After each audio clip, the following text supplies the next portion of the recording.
So my group did the topic of what is ergonomics.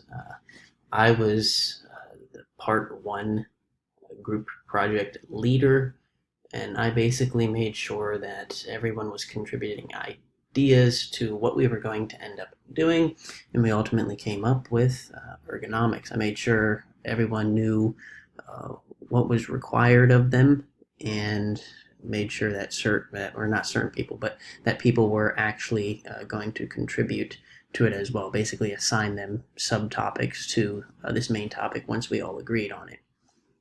Uh, I did for the topic ergonomic keyboards and ergonomic mice. And I really learned a lot about it.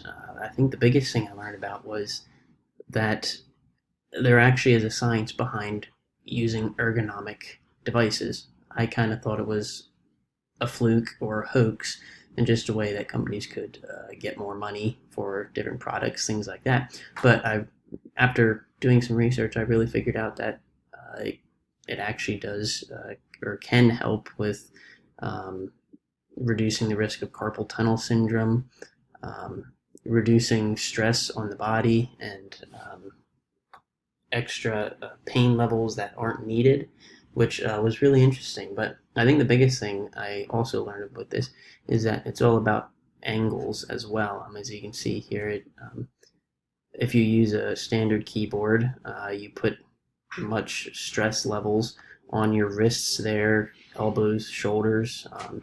And this is just with a keyboard. You can do different things with your hand, with mice, your fingers, and even if you're using a monitor, you can have different angles of your eyes and whether it's on a standard positioning level right across from your eyes or if it's lower or higher where it could strain your eyes more.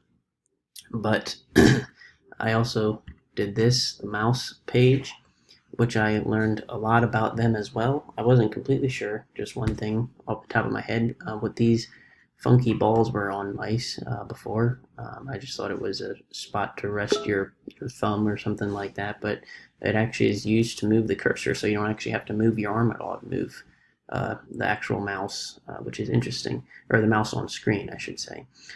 But yeah, I learned a lot with it, and it was a good learning procedure.